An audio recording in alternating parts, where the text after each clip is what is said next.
It's a great honor and pleasure to be here. Well, cosmology is the one field where you never need to apologize for asking big questions, since our universe is sort of, by definition, been big. It's, in that vein, also really wonderful to be here, because this must be the one place in the Boston area where you never need to apologize for being interdisciplinary.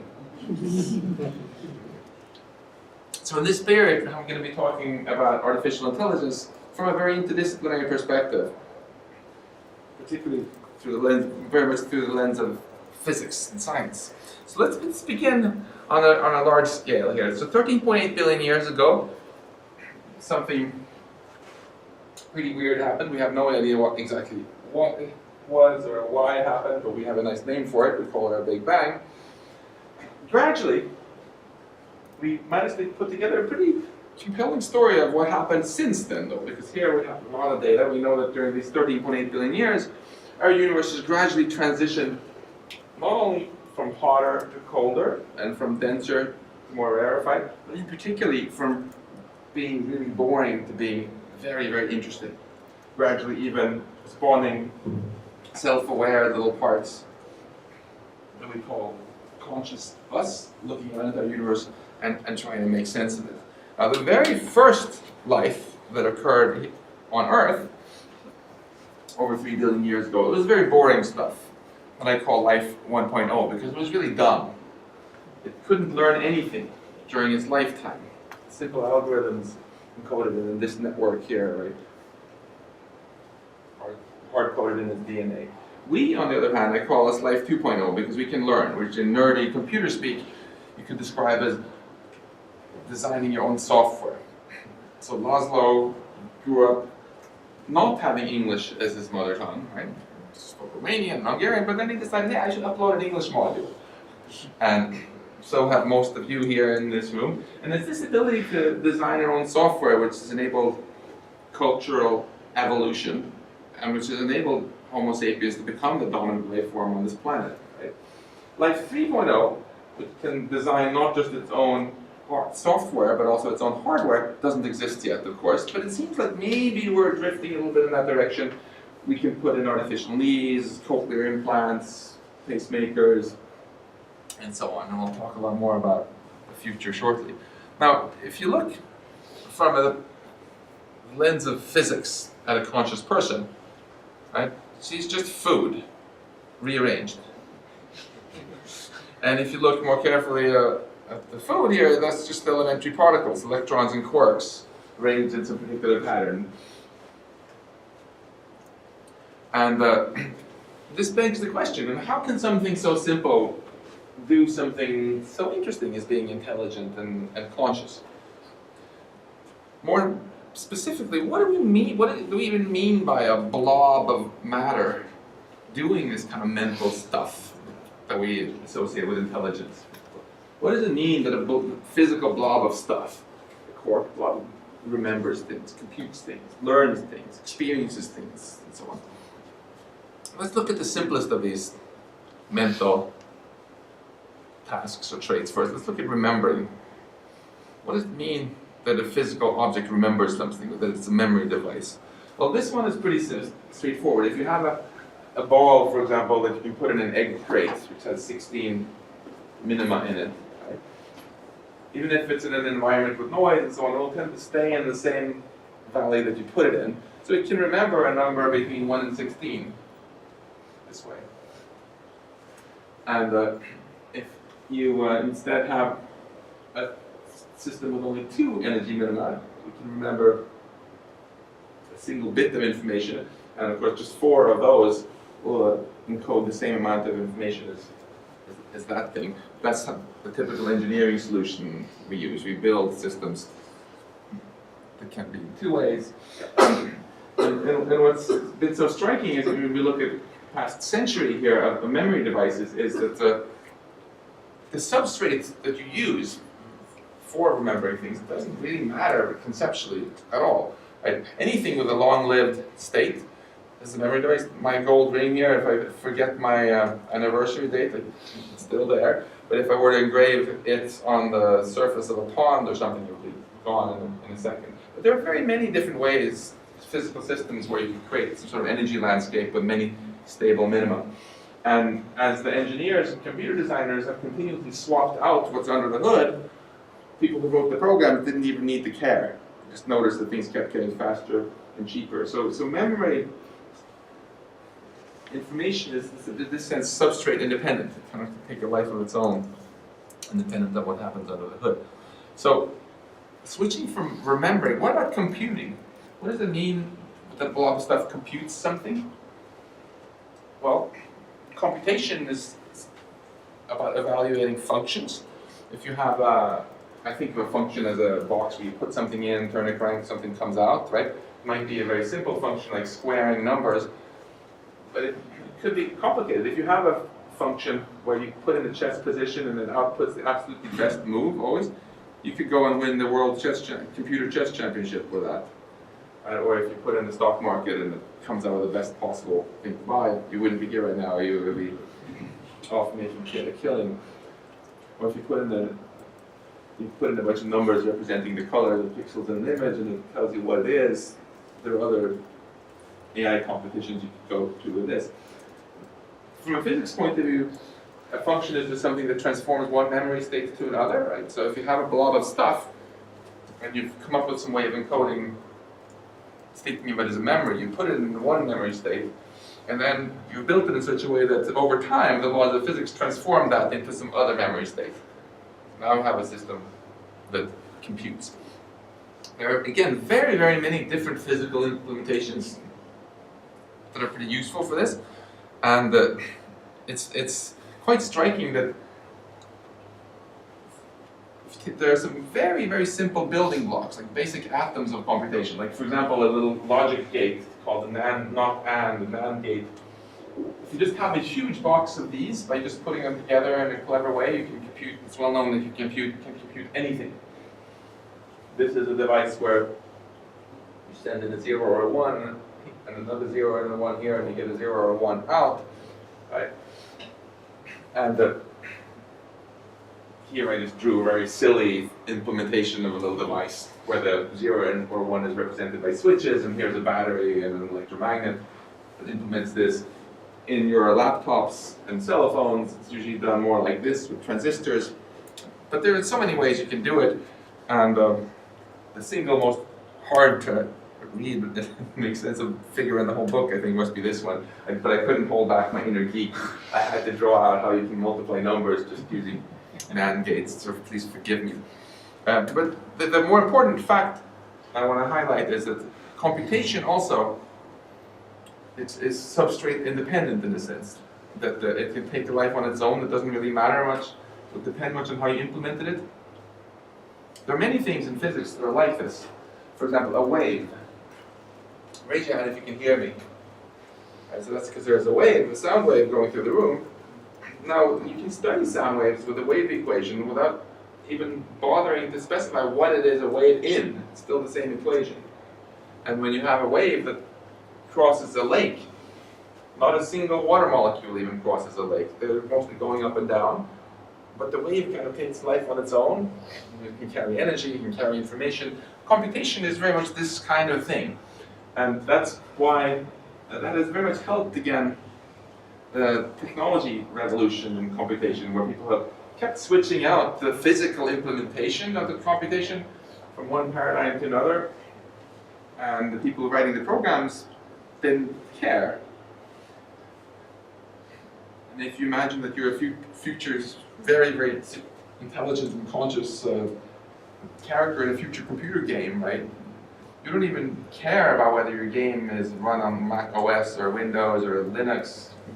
You're just, all that matters is the laws of the game that you're in, the higher level of the computation. Computation has gone almost 20 orders of magnitude cheaper in the past century, and the ultimate limits on this from the laws of physics we'll come back to, we're nowhere near maxing out. But that's just one example of how you can do computation out of these simple logic gates. Evolution, of course, came up with a very different solution, which you have in your head. Neural networks. which we're beginning to understand better now, and as we can start building artificial ones.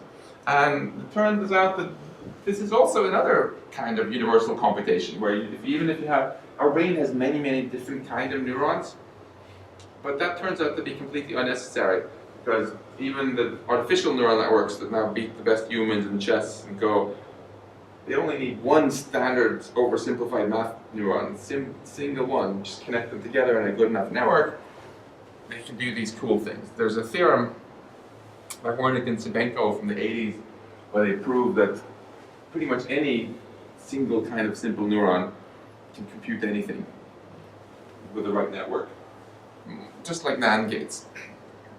That doesn't mean, though, that it's an efficient computation. We've had a lot of fun, me and a couple of grad students at MIT, trying to figure out how these kind of theorems translate into what's sort of useful in practice. I'll just give you one little example here, which is very easy to appreciate. We worked out that if you have a very simple task of a list of numbers, n numbers, okay, you just want to multiply them together. Very easy, right? You can do it, according to these old theorems, with a neural network with a single layer. But then we proved that you need 2 to the power n neurons. Which means if you want to multiply together 300 numbers, it takes longer than the age of our universe. We would actually need more neurons than there are atoms in our universe, 10 to the 78. But it turns out if you put in more layers, you go deep, it becomes very easy. You only need 4 times n instead of 2 to the power n. And this is, of course, why evolution gave us neural networks that are not just a single layer, that are deep. Mm-hmm. Are questions allowed? Yeah, why don't we, I try to get through this material quickly, and then we'll have a lot of time at the end to talk about all the questions. So I spoke a bit about memory, I spoke a bit about computation. Let me talk a bit about learning. What's learning? How can a blob of physics stuff learn stuff? Well, in a neural network, what is it that you want to learn? It's the program that it's running, in a sense, right? And if you're writing your program in C or Python or something like that, it's famously kind of hard for the machine itself to learn the program. That's why a lot of you guys spend a lot of time writing programs. Symbol. You can't just keep trying all programs because there are too many. And if you just try changing a letter here or a letter there in the program to see if it gets better, you're probably just going to get syntax errors. A beautiful thing that evolution discovered in our brains is that this kind of program in a neural network is much more useful for learning, because the thing that corresponds to the program is actually just a bunch of numbers that specify the network, that specify how strongly linked different neurons are to each other. Our brain has about 10 to the power 14 such numbers, strengths of the synapses. And the cool thing is if any list of numbers is a valid program. There is no syntax error in the brain.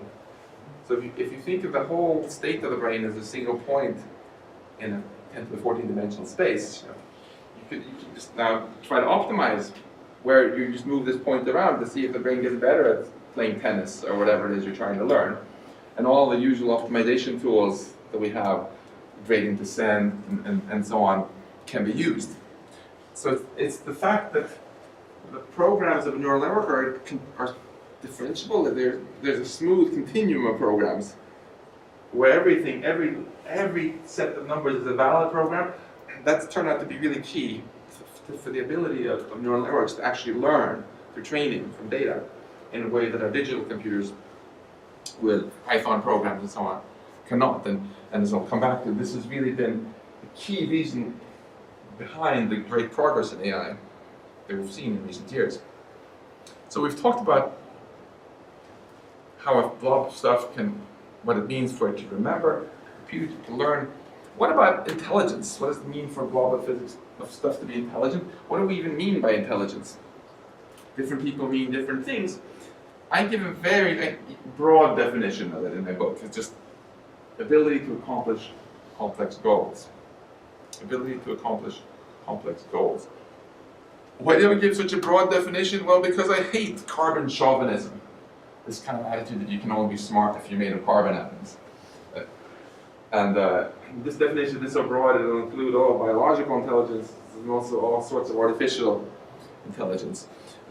Within artificial intelligence, machine learning is the kind where the system can actually get better at accomplishing its goal by being trained from data rather than having to have some human student program it. And deep learning is a special subset of that, where the architecture itself is involves some kind of neural networks. And it's important to remember that intelligence, the way I've defined it, cannot be measured by just one number like an IQ. Because you have one system that's better at playing chess, another system is better at playing cars. None of them is smarter than the other, they're good at different things. There are a lot of systems in the world now that are much better than the human level, which is corresponding to this line, and very narrow tasks, right? Like playing chess, for example. But we have no machine built that has kind of broad intelligence that a human child has, where they can get quite good at pretty much anything. But the holy grail of AI research is to build artificial general intelligence, which is just exactly this. Artificial intelligence as broad as human intelligence. Machines that can ultimately do everything better than us. And although this has been viewed as science fiction by most people for quite a while, there's been a big shift in attitude, where a lot of recent polls show that most AI researchers now think this will actually happen. And in fact, most AI researchers think it's probably going to happen within 40 years or so.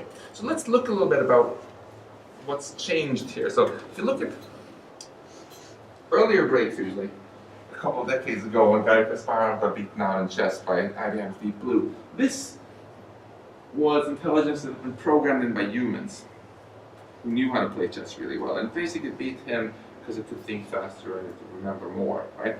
But more recently, when Google DeepMind's AlphaGo dethroned Lisa Dahl in Go, this was machine learning, where the intelligence really came from learning, from training.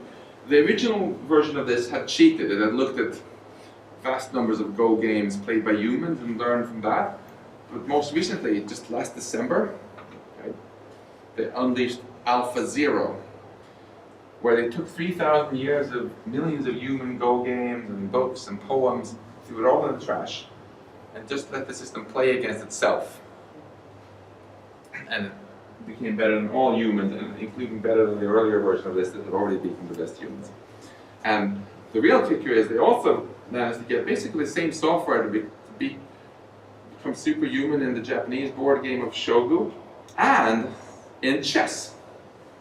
So they just had this, threw away all human chess knowledge, had the thing play against itself for 2 hours, at which point it was better than all humans. After another 2 hours, the really impressive part happened, where it couldn't just blow away all humans, but it blew away 30 years of AI research that had been done on creating, handcrafting, chess-playing computers.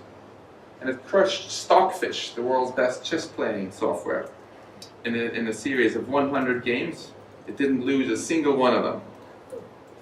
And it even won a bunch of games against Stockfish playing black. Actually, I confessed last night that I was actually a little bit tired. I was procrastinating, just looking at some of these games on YouTube. And if you play chess, I would encourage you to do so. It's just mind-blowing, the kind of stuff it does. So that's very much deep learning in action. And let me give you a little bit more of a visual example. So raise your hand if you've ever wasted time playing this game. Yeah. So we're also the same generation. So this is a very simple reinforcement learning AI. Plays terribly because it doesn't know what a ball is or a paddle is or a three-dimensional world or anything like that, or a two-dimensional world.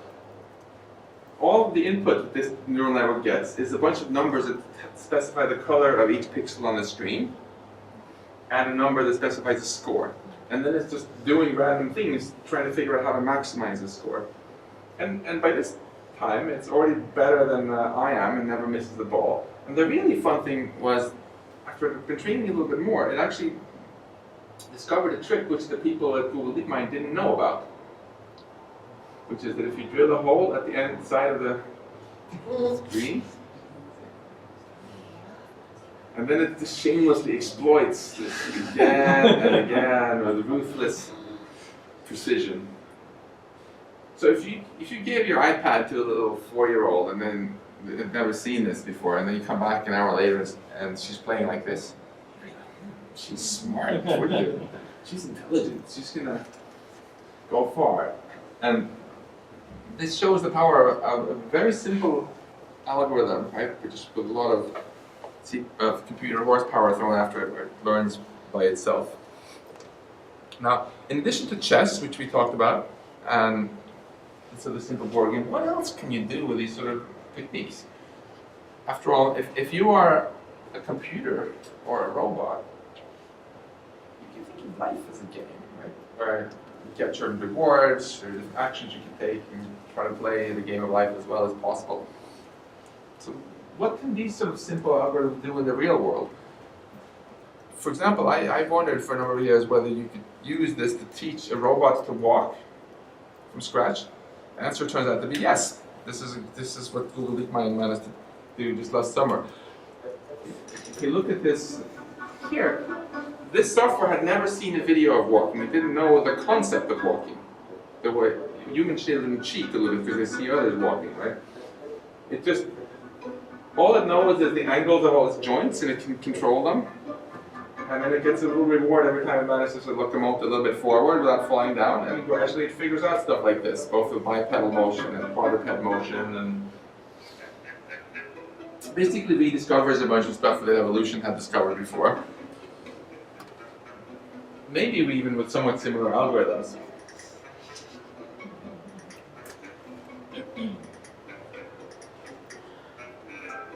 So when you look at this, it kind of begs the question, how far can artificial intelligence go?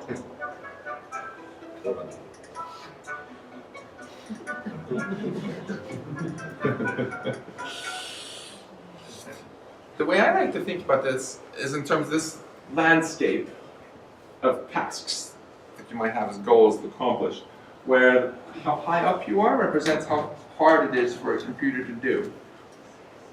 And the sea level represents how good computers are at doing them now. So one obvious takeaway from this is don't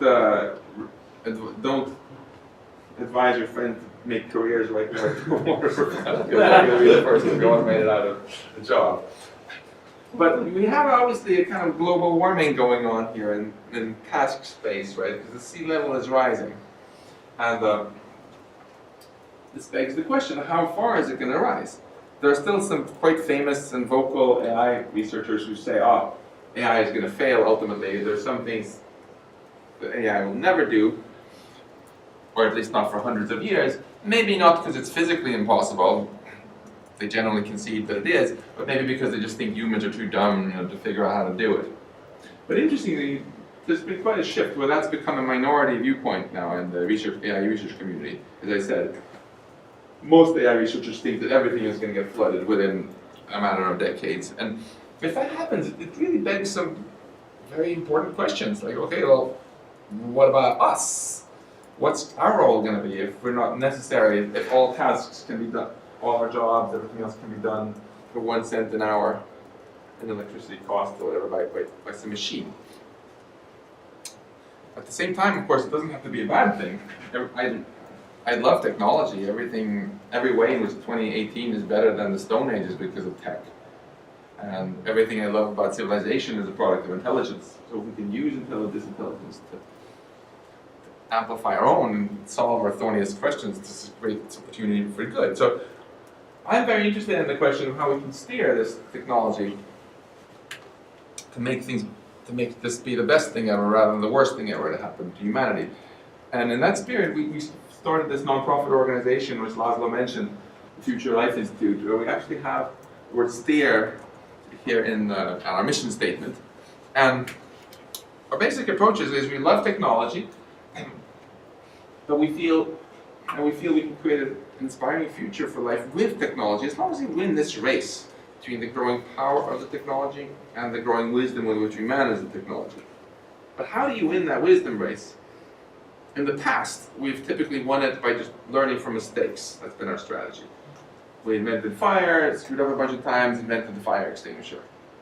Invented the automobile, screwed up a bunch of times, invented the seatbelt, the airbag, the traffic light. But when technology gets powerful beyond a certain threshold, we clearly want to switch strategies. We don't want to say, oopsie, we had an accidental nuclear war with Russia, that was a little bit of a mistake. Let's try again. Huh? Let's try again. Let's try again, exactly. Or, oops, someone created a designed pathogen that wiped out most of humankind. Oops, let's try again. Or, oops, we built machines that were smarter than us and somehow it didn't end well. Let's try again now that we've lost control. Much better strategy is to not learn from mistakes anymore, but try to get things right the first time, right? Some people tell me, oh Max, shut up, shh, don't talk like that, shh, that's Luddite scaremongering, ooh. I say to them, that's not scaremongering, that's what we at MIT call safety engineering, right? If you think about when we sent humans to the moon for the first time, for example, NASA very systematically thought through everything that could possibly go wrong if you put 3 people on top of a 100-meter tall rocket with highly flammable fuel and sent them somewhere where nobody could help them, right? Was that scaremongering? No, that was precisely the safety engineering that led to the success of the Apollo 11 mission, right? And that's exactly the attitude that, that we are advocating for all advanced, all really powerful technology going forward. So, we've organized conferences where we've brought together leading AI researchers and other thinkers to talk not about how to make the technology more powerful, because there's plenty enough conferences on that already, but to talk specifically about this wisdom part. How can we accelerate the development of this wisdom we need to make sure the technology gets used well? The last conference we had like this was in Asilomar, California, where the key output was these 23 Asilomar AI principles, which have to do with this wisdom. And they've been signed now by over 1,000 AI researchers around the world, including the CEO of Google DeepMind, behind these videos I showed you in AlphaZero, and leaders from Facebook, Google, IBM, and key academic players. It's a really impressive group of people. And I'll come back in a little bit and just highlight let me just highlight for you a few of the key takeaways from these principles. I'm not going to bore you with a laundry list of them all.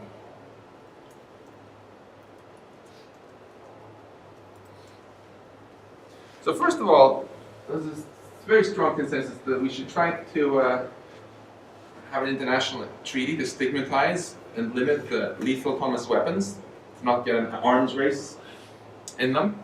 Why is that? Well, there's a precedent here. Any science, obviously, can be used for new ways of helping people or new ways of harming people, right?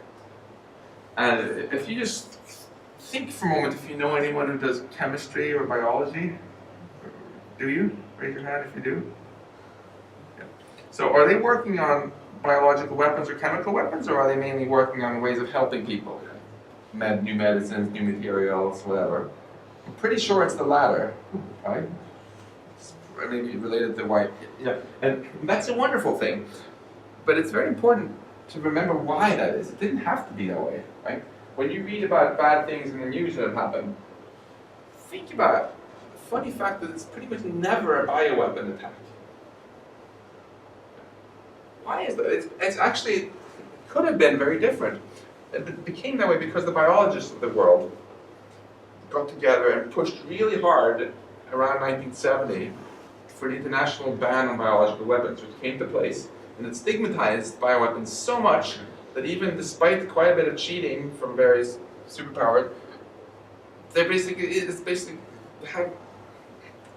don't ever have big problems with bioweapons. It's a great success. Chemical weapons similarly, even though occasionally Assad in Syria has cheated on them and so on, and in fact so did the superpowers. They're so stigmatized, right, that Assad even gave up a bunch of chemical weapons to not get invaded. What the AI community is hoping is the same is going to happen to AI.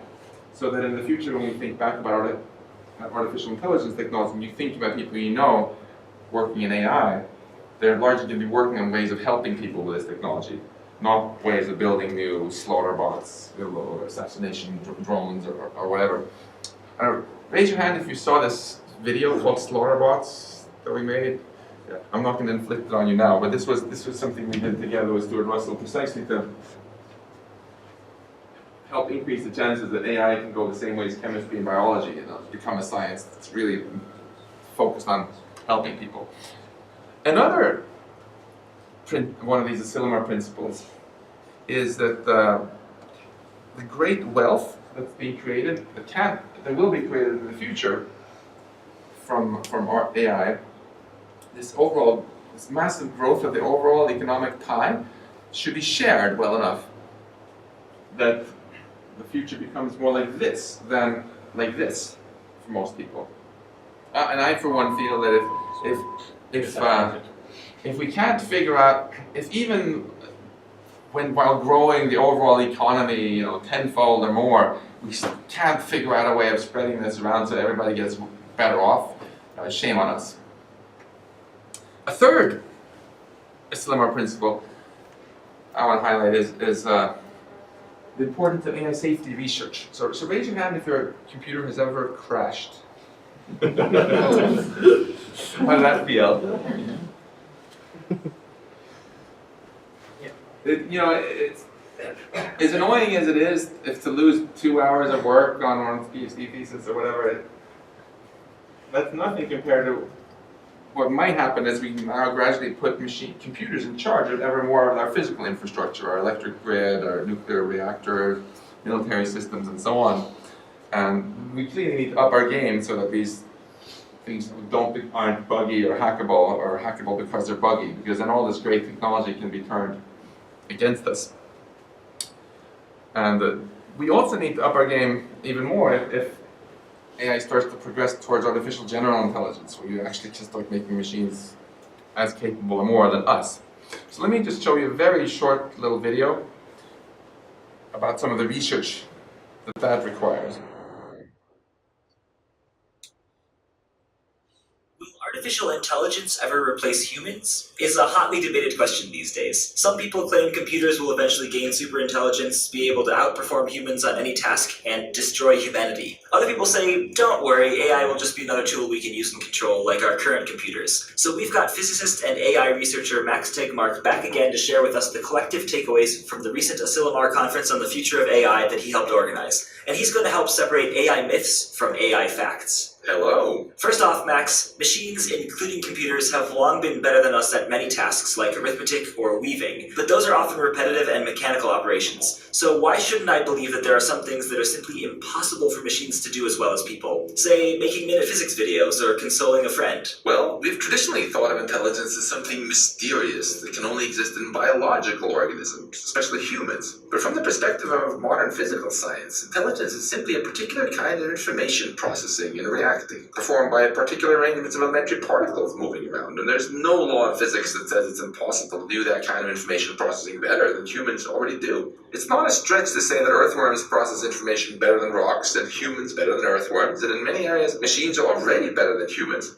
This suggests that we've likely only seen the tip of the intelligence iceberg, and that we're on track to unlock the full intelligence that's latent in nature and use it to help humanity flourish, or flounder. So how do we keep ourselves on the right side of the flourish or flounder balance? What, if anything, should we really be concerned about with superintelligent AI? Here's what has many top AI researchers concerned. Not machines or computers turning evil, but something more subtle. Superintelligence that simply doesn't share our goals. If a heat-seeking missile is homing in on you, you probably wouldn't think, no need to worry, it's not evil, it's just following its programming. No, what matters to you is what the heat-seeking missile does, and how well it does it. Not what it's feeling, or whether it has feelings at all. The real worry isn't malevolence, but competence. Superintelligent AI is by definition very good at attaining its goals, so the most important thing for us to do is to ensure that its goals are aligned with ours. As an analogy, humans are more intelligent and competent than ants, and if we want to build a hydroelectric dam where there happens to be an anthill, there may be no malevolence involved, but, well, too bad for the ants. Cats and dogs, on the other hand, have done a great job of aligning their goals with the goals of humans. I mean, even though I'm a physicist, I can't help think kittens are the cutest particle arrangements in our universe. If we build superintelligence, we'd be better off in the position of cats and dogs than ants. Or better yet, we'll figure out how to ensure that AI adopts our goals rather than the other way around. And when exactly is superintelligence going to arrive? When do we need to start panicking? First of all, Henry, superintelligence doesn't have to be something negative. In fact, if we get it right, AI might become the best thing ever to happen to humanity. Everything I love about civilization is the product of intelligence. So if AI amplifies our collective intelligence enough to solve today's and tomorrow's greatest problems, humanity might flourish like never before. Second, most AI researchers think superintelligence is at least decades away, but the research needed to ensure that it remains beneficial to humanity rather than harmful might also take decades. So we need to start right away. For example, we'll need to figure out how to ensure machines learn the collective goals of humanity, adopt these goals for themselves, and retain the goals as they get ever smarter. And what about when our goals disagree? Should we vote on what the machine's goals should be? Should we do whatever the president wants? Whatever the creator of the superintelligence wants? Let the AI decide? In a very real way, the question of how to live with superintelligence is a question of what sort of future we want to create for humanity, which obviously shouldn't just be left to AI researchers, as caring and socially skilled as we are. So that brings me to the fourth and final point I wanted to make here, that we really have to think about what kind of future we want. And this is not a discussion that should just be left to AI nerds like myself. It's everybody's future, and it's not like people who work on programming AI are somehow uniquely qualified on figuring out what makes people happy either, right? And in fact, it's much that kind of push is much more in the spirit of an interdisciplinary group like what you have here. So what sort of future do we actually want? I put a little survey online when the book came out, and asked people what they thought was going to happen, and it was actually really, really interesting. First, I asked what people were guessing would happen, and then I asked what they wanted to happen. In terms of what would happen, most people thought that we would, in fact, be superseded by machines, maybe in a matter of decades or so. This is from 14,886 respondents.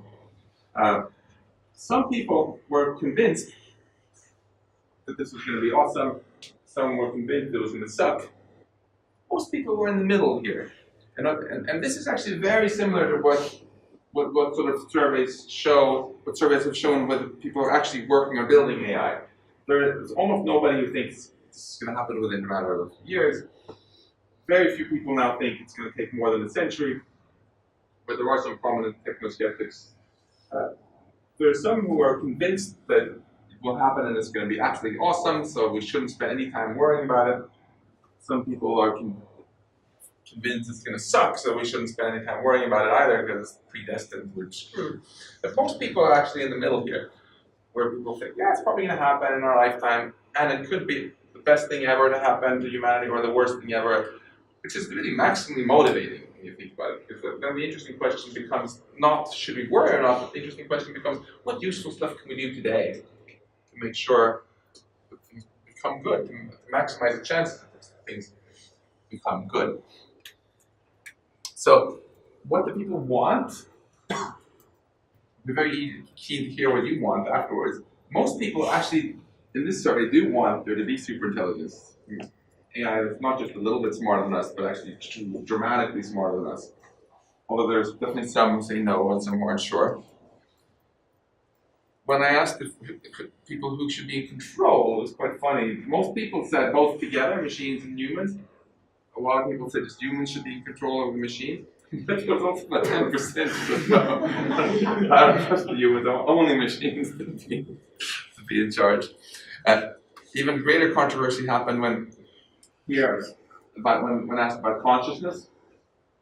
A lot of people say if they have a helper robot that's seemingly very smart, they want it to also have a subjective experience so that it can enjoy its existence more the way we do. Other people said, nah, I want it to be like a zombie. so I don't have to feel guilty about giving it boring chores or switching it off.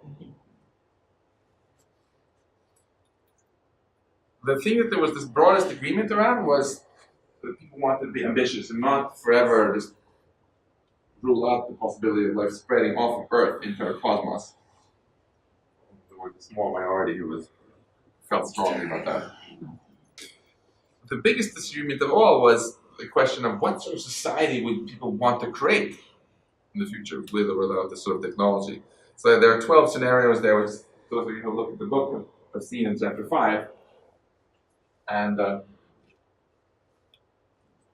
trade controversy. So let me tell you a little bit more about how I think about these different scenarios. And so I think about it like this. Here we are, humanity. And we're facing this choice about what sort of future we want to steer towards with our technology. Please do not take this metaphorically as us actually going to space. I drew it like this simply to highlight that when we choose between our future that we don't have the luxury of visiting all of these futures and then deciding which one we like best. For example, if you first try out self-destruction, and then you're like, maybe I would have preferred this one instead. You have to do them in that order, right? So we face a situation where we should actually pay some attention to our steering right now. So what sort of future should we steer towards? I'm not going to give you an answer here because I'm very torn myself, but I would encourage you to talk about this over drinks or whatever, because it's a fascinating question. For example,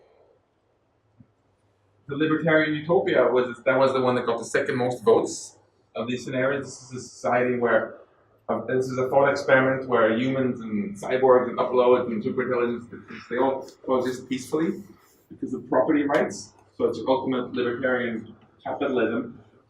Aside from issues to do with that it might be unlikely to occur or unlikely to last, that I talk about in the book, this scenario has quite dramatic inequality, and it sort of by definition can have a lot of preventable suffering. Because property rights doesn't guarantee in any way that some people or other minds won't suffer, right? So you might think maybe it would be better to have a system where you sort of guarantee that there isn't the suffering by having some benevolent dictator. This was a scenario that was also on that list. This is a thought experiment where there is a super intelligent AI that actually has its goal to try to make humans happy, and it understands quite a bit of what actually makes us happy. So there's very strict rules, but most people in this thought experiment view it as a good thing. So the upside is there is no poverty or disease or crime or other suffering, but you might again have some gripes about this. You could imagine a lot of people here might still want more freedom to shape their own destiny and not have it as being all planned by some giant nanny AI, it's just once and for all decided what we're supposed to be doing. And we had in the very interesting conversation that we had earlier, it was you who said that, that its challenges themselves, the scarcity, that we can't always get what we want, that's a key source of meaning. And maybe if we just always get what we want from the nanny state, we would get a kind of ennui and feel life ultimately is pointless. It's just entertainment, no challenges. So maybe then we should go for maybe the egalitarian utopia instead. This is in some way the opposite of the libertarian one. This is an idea that Marshall Brain, raise your hand if you ever heard of him or read about him. He's written about it. It's fourth generation civilization where all the creativity comes from humans, not from machines. This one doesn't actually have a super intelligence, and you can argue that maybe it's unstable and super intelligence will appear there. But even here, there are other things you might be concerned about, because in this scenario, it's the ultimate carbon chauvinism scenario where robots are treated as slaves. People just take for granted that even though those robots do all the work and build everything for us and stuff, they can't experience anything, and it's okay to treat them as some sort of inferior life form. Much the same using much the same kind of arguments that we humans used to use about our own slaves. Oh, they can't feel anything, they don't have souls, and that's still the way you hear some people in factory farming talk about animals. Well, of course they can't feel pain. I asked them, "Do you feel pain?" And all they could say was "moo." So maybe that's a little bit sketchy. Another scenario which some leading AI researchers I know like a lot is the enslaved God thought experiment, where you don't have a super intelligent AI that has actual power in the real world. There is super intelligence enslaved, trapped somehow, and so it has no ability to directly affect the outside world. This kind of society will, by definition, be a little bit more low-tech, because humans will be afraid of using any technology from this that they don't understand, because maybe it's a trick that the AI will use to break out. Another concern you might have is this famous quote, that power corrupts, and absolute power corrupts absolutely. So, if Donald Trump was controlling this enslaved AI, or some other person, how can we be so sure that that person has the wisdom to only use it for good, when it's going to give them more power than any human has ever had before, access to all these unthinkable technologies? Can our wisdom keep up? Or would it maybe enable some really brutal human dictator? And then you could again think about these ethical concerns also about, is that the way we actually want to treat minds that are superior to us? So some kind of slave? A lot of interesting questions there. Yet another one, this is one that my wife sometimes sometimes gets excited about, is the idea that we've had a good run for 100,000 years, Homo sapiens. Maybe we should think of ultimately future life as being our descendants, and not be so obsessed about us sticking around. After all, I'm probably not going to be around to see my great-great-great-grandchildren anyway, but many people feel that if they can raise a child that's smarter than them and can go on and fulfill their dreams that they couldn't, but yet has adopted their goals and dreams, they actually feel proud of the child and feel it's a good thing that the child outlives them rather than the other way around. But on the flip side, yeah, it sounds good maybe that if we as a species create their children, and that's awesome. But how can we be sure that we actually raise them well, right? I bet, maybe Adolf Hitler's mom and dad weren't so psyched, or wouldn't have been so psyched if they knew what he went out and did. And at a minimum, anyone who likes this thought experiment should really think hard about how we would then ensure that machines we build actually understand our values and adopt them and will actually retain them. Another thing you have to be concerned about with this one is, hey, we have billions of years to go of cosmic future on Earth and later. And actually this scenario is almost identical to this scenario where we just get machines that just brutally wipe us out, except for maybe a few transition generations. And how can we actually be so sure that these lovely little robo babies or whatever we have aren't just stringing us along so we can die happy, so until we can switch over to do something we consider totally banal. Raise your hand if you saw the movie Her. Yeah, so I thought it was actually really profound there how the protagonist realizes eventually that this love that he thought that she felt for him in their conversations was actually pretty bogus, because she could think a billion times faster than him. So even just listening to him was like, as if you were having a conversation with someone who could speak one word per year or something. And he started to realize that this was a very unequal. So long story short, I think it's a fascinating question to think about what kind of society we would like to create.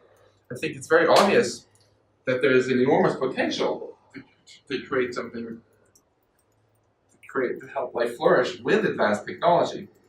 But it's not like it's super obvious, we should do it this way or that way. The reason I gave you a few thought experiments here was just to bring out the fact that even a lot of things that maybe sound good at first when you think about them a little more, you're like, ah. And I would encourage you all to keep thinking about what sort of future you would ultimately want, because the more people think about this, the more we can all get fired up about some positive shared goal, right? The more likely it is that we'll actually get there. Now, so I'll just end on this slide here. It's I think we, in a broader sense, coming back to where we started a bit, cosmic perspective. You know, we really face a choice. We can either choose to be very complacent as a species and say, well, okay, yeah, we're just gonna build for as fast as possible, build machines that can do everything better than us can do, and we're not gonna worry about it because what could possibly go wrong? Let's just effectively try to make ourselves obsolete as fast as possible. But that is just so unambitious and so lame, I think. We humans, we're Homo sapiens. We spent 13.8 billion years to get this opportunity to be the masters of our own destiny. Let's do something cool with it, something inspiring with it. Not just sit here as couch potatoes. Let's not think about what we want. Just. I think it's much more exhilarating as a species is to realize that after 13.8 billion years, we humans have actually again and again been the masters of underestimation. We underestimated dramatically the size of our cosmos. Again and again we discovered that everything we thought existed was just a small part of something grander. A planet, a galaxy, solar system, a galaxy cluster, a universe, maybe even more.